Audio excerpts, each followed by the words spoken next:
My boyfriend uninvited me from his sister's wedding to take his girl best friend instead. But I'm going anyway. For starters, I love my boyfriend's family. What I don't love is his girl best friend. My boyfriend has been friends with this girl since childhood and admits that he was in love with her for years, but she just kept stringing him along. She would flirt with him, say things like, "But can you imagine if we were together? That would be amazing." They made marriage pacts and things like that.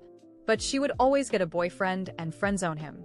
This cycle of flirting when she was single and acting like they were just friends when she had a boyfriend continued all through college until he met me. I've only met his girl best friend a few times because she lives in another state, but every time has been unpleasant. She's insufferable and thinks everything between us is a competition. Who knows him better? Who would make a better wife? Like, why are you even thinking that? It's so weird. But somehow, it always comes back to who is closer to his family. She constantly talks about how his mom is like a second mother to her and how she really feels like part of the family. Okay, cool. Not sure what to say to that. About a week ago, my boyfriend's sister's wedding invitation arrived, addressed to him, but it included a +1. Obviously, that +1 was for me. We've been dating for years. It was expected, or so I thought. In the first few days after receiving the invitation, he was talking about plans, flights for the wedding, and so on. But after a few days, he stopped mentioning the wedding. If I brought it up, he would change the subject. 2 days ago, I got home, and my boyfriend was in the bedroom on speakerphone with someone. I would recognize that whiny, nasally voice anywhere. It was his girl best friend. She was talking about what she should wear to the wedding, which I didn't find odd at first. She always says how close she is to his family, so I assumed she'd be invited. I walked into the bedroom and greeted her on the phone. He looked startled, which was weird because I had greeted her on speaker before, and it was never a problem. I told her I was looking forward to seeing her at the wedding, which was a lie, but I was trying to be polite. Tell me why this girl responds, "Oh, I'm so glad you got your own invitation." I was starting to feel bad about taking your +1. Taking my +1? What? My boyfriend quickly told her he had to go, and I just stood there with my arms crossed, waiting for an explanation. He told me she didn't receive an invitation to the wedding. Shocking, considering how close she claims to be with his family. He said she called him, all upset, saying it would mean everything to her to go to the wedding and celebrate with the people she loves most. The people she loves most, yet she wasn't even invited? I told him it was really strange that he would choose someone other than his girlfriend as his +1 for his own sister's wedding. He said that since they've known her forever, it wouldn't be that weird. I was like, well, she wasn't invited. And he had the nerve to say, "Neither were you." I was stunned. I told him that +1 was clearly meant for me. I've talked to his sister about her wedding multiple times. Just because my name wasn't on it doesn't mean it wasn't for me. And he said, "Well, your name isn't there, so I can choose who I want to take. And I'm taking my friend." I stormed out and went to my best friend's house, crying and telling her everything. I felt so embarrassed. I know I shouldn't feel that way, but how could he not even want me there? Then I got an unexpected call from his sister. She told me my boyfriend had called her to explain the situation, and she was furious. She said the +1 was obviously for me and apologized, saying she was trying to save on customization costs, but would have put my name if she knew he'd pull something like this. She was sorry if it seemed like I wasn't welcome. The best part? She started talking about his girl best friend and said, "There's absolutely no way I'm letting that leech into my wedding." She told me their entire family despises this girl because she strung my boyfriend along for years, is rude, selfish, and ungrateful. Every time she was at their house, she made a mess and never cleaned up. She said they intentionally didn't invite her. The girl lies, saying she's close to the family, but they don't even talk to her. His sister told me she revoked my boyfriend's +1 and would be sending me my own invitation. She even said that if I decided to break up with my boyfriend over this, she'd still love to have me at the wedding, because she feels like I'm already part of the family. How the tables have turned. So now I know I'll be at that wedding. Whether I go with my boyfriend or not, that's still up for debate. I got home exhausted, still trying to process everything that had happened. I was still surprised by the call from my boyfriend's sister, and knowing she was on my side. But as I was packing my things, I heard the door slam open. My boyfriend stormed into the apartment with a look on his face that I had never seen before. He looked furious, his eyes narrowed, and there was a threatening energy in the air. "Where's the invitation?" he snapped, without even saying hello. I froze in the middle of the room, holding a suitcase that I had started to fill with my clothes. "What invitation?" I asked, though I knew exactly what he was talking about. Don't play dumb. My sister sent you an invitation, right? You're going to give it to me. It's for my best friend, he said, stepping closer, his tone growing harsher with every word. I felt cornered. I knew this conversation wasn't going to end well, but I never imagined he would take it this far. That invitation is mine, and you know it. Your sister was very clear about it. She even canceled your +1. I tried to explain, my voice already starting to tremble. He laughed, but it wasn't a laugh of humor. It was cruel, as if he were mocking me.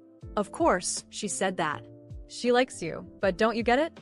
The person who really matters here is my best friend. Do you think she'll forgive me if I don't take her? I already promised her she'd come with me.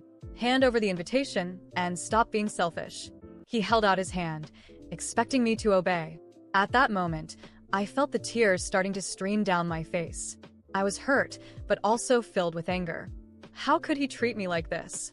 How could he choose someone who had manipulated and used him for years over me, someone who had always been by his side? Selfish? My voice cracked at first, but I took a deep breath and continued. You think I'm selfish? You're defending someone who used you like a toy for years. She led you on, put you in the friend zone, and disappeared every time she got a new boyfriend. And now you want me to give her something that's mine? What right do you think you have? He didn't respond immediately. He just stared at me with a cold expression, like he didn't recognize me anymore. And then he exploded. You don't understand anything. She's important to me. She always has been. Maybe you're the one who's wrong here. Maybe you're not as special as you think. If you really loved me, you'd do this for me without question. He shouted, his voice echoing through the apartment. That was the final straw. My heart shattered completely. I couldn't stay there any longer, couldn't keep fighting for someone who clearly didn't value me.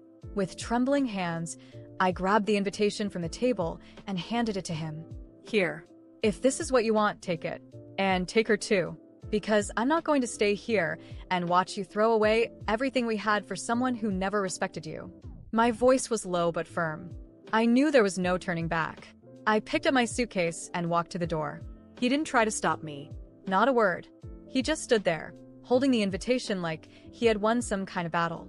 I walked out without looking back, crying so much that I could barely see the road ahead. I arrived at his sister's house hours later. She opened the door, and the moment she saw me, she knew something was wrong. She invited me in, and as soon as I sat on the couch, I broke down. I told her everything that had happened, every cruel word, every unfair decision. She listened in silence, but I could see the anger building in her eyes. He did what? She finally asked, her voice full of outrage. He demanded that you give the invitation to that leech? And you gave it to him? I did, I admitted, my voice weak. I couldn't fight anymore. He doesn't respect me, doesn't value me. If she means that much to him, let them be together. I'm done. She shook her head in disbelief. This is unacceptable. You did everything right, and he treated you like this? He's an idiot, and I'm going to fix this right now. She stood up, grabbed her phone, and started typing furiously. I watched her, confused. A few minutes later, she turned to me with a determined smile. I just canceled their invitations. Neither of them will be at my wedding. And you know what? You deserve so much more than this. You deserve to be there, holding your head high, because you're part of this family now. They're not. I didn't know what to say. For the first time that night, I felt valued and understood. She continued, You are amazing. Don't let anyone make you feel otherwise, especially my idiot brother. And if you need a place to stay, this house is yours. I won't let you go through this alone. The tears came back, but this time they weren't from sadness. I hugged her tightly, grateful to have someone by my side. Maybe the end of that relationship was just the beginning of something better. I didn't know what the future held, but in that moment, I felt strong enough to face anything. The big day finally arrived. I was nervous but determined. I looked at myself in the mirror one last time before leaving. The dress fit me perfectly, and the makeup was subtle but highlighted my confidence. I didn't want to seem like I was there to compete with anyone, but I also wasn't going to let anyone make me feel small. His sister had sent me a message saying she was excited to see me, and that gave me strength. I took a deep breath and left. When I arrived at the venue, I was greeted with warm hugs.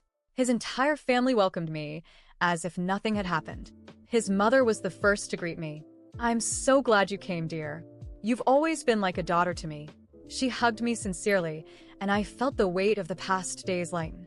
They led me to a well-placed table, surrounded by family and close friends. Laughter flowed naturally, and the joy was contagious. It was his sister's day, and nothing should ruin it. Everything was perfect, until suddenly I felt the atmosphere shift. Discreet glances started turning toward the entrance. I followed their gaze, and there he was. My ex dressed formally, but with an uncomfortable expression, as if he knew he wasn't welcome. He looked around, maybe searching for support, but all he found were cold and indifferent stares. His best friend wasn't there. He was alone. Curious, I discreetly approached one of the bride's uncles and asked why he was there. We decided to let him stay. The uncle whispered, his expression serious. If we kicked him out, it could cause an unnecessary scene. Today is his sister's day, and he's not going to ruin it. I nodded slightly, understanding. But shortly after, someone from the family approached him. It was the bride's brother. He went straight to him but spoke in a low voice to avoid drawing attention. "What are you doing here? You weren't invited. And where's that leech you call your best friend?" He lowered his gaze, uncomfortable, and muttered something, but those nearby managed to hear him. "She didn't want to come. She said she was going out with another friend." His voice was barely audible. The entire table stifled laughter. The irony was too obvious. He had been deceived and replaced again. That best friend he ruined our relationship for chose to go out with another guy instead of being with him. Someone murmured, "Serves him right. You reap what you sow." We pretended nothing was happening, but his humiliation was clear. He stayed there, uncomfortable, isolated, with no one to talk to. He had no place among us anymore. Every shared smile, every knowing glance from the family made him shrink even more. After the ceremony, during the reception, his sister, the bride, approached him. The soft smile she had worn all day was gone. "Do you have any idea what you did?" She spoke quietly, but her tone was firm. "You lost the best person who's ever been in your life. And you still had the nerve to show up here after everything?" He tried to justify himself, but she raised her hand, cutting him off. No. "You've said enough. From now on, you're no longer part of my life." She is. She pointed proudly at me. "And you better accept it." I watched the scene from a distance. I didn't feel sorry for him. I felt relieved. At that moment, any remaining connection between us was completely broken. The rest of the night was light and fun. I danced, talked, and laughed with everyone. His mother hugged me again before I left. "I want you to know that this will always be your family, no matter what." In that moment, I realized I didn't need him anymore. I never did. His family accepted me for who I was, and he chose his path. I moved on, stronger, more confident, and surrounded by people who truly cared about me. Time passed, as it always does, and the pain that once felt unbearable slowly began to fade. At first, I still carried the weight of everything that had happened. The humiliation, the anger, the disappointment. But over time, I realized that none of that defined me. It wasn't the end of my story, just the closing of a chapter that desperately needed to end. After the wedding, I stayed at his sister's house for a while. She welcomed me with a kindness I never expected. In fact, the entire family continued treating me with warmth, as if nothing had changed. And in a way, something had changed. I finally understood the true value of the people around me who genuinely respected me.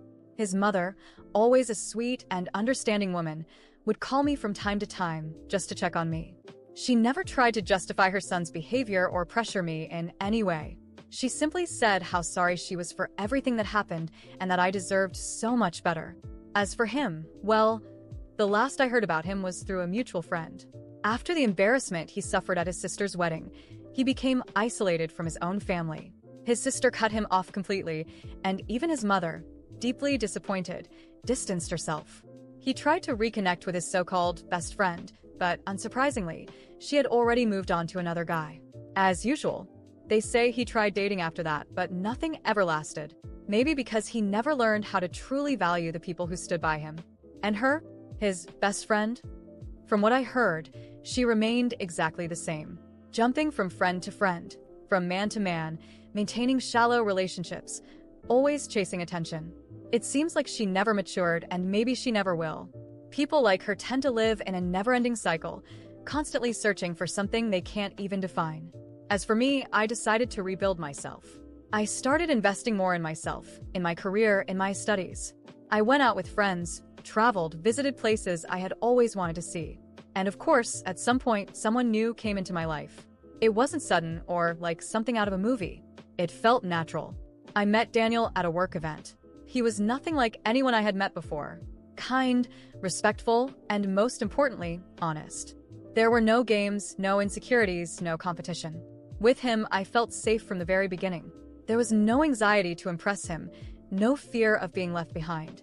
He saw me for who I truly was. Over time, we grew closer. Our conversations flowed easily, and the connection between us was something I didn't even know was possible. Daniel respected my space, my opinions, my time. He wasn't perfect, nobody is, but he was someone who knew the value of a healthy relationship. And that's exactly what we built, a real partnership. I remember one day, during a casual conversation, I ended up telling him a bit about my past with my ex. I didn't go into details, I didn't need to. Daniel listened attentively and said something I'll never forget. The past doesn't define who you are now, but it prepared you to recognize who truly deserves to be by your side. And he was right. Today, when I look back, I don't feel anger or resentment. Everything that happened had to happen for me to finally recognize my own worth. I wasn't the one who needed to change, and I wasn't the one who was wrong. I was simply in the wrong place, with the wrong person. His sister got married, and it was a beautiful ceremony. I still keep in touch with her to this day. We message each other from time to time, and have even gone out for coffee. My relationship with his family became something natural, without the heaviness it once carried. They moved on with their lives, and so did I. And that's how life went on. I moved on, wiser, stronger, and above all, happier. Because I learned that love isn't about one-sided sacrifice. Love is about respect, care, and reciprocity. And that's exactly what I found.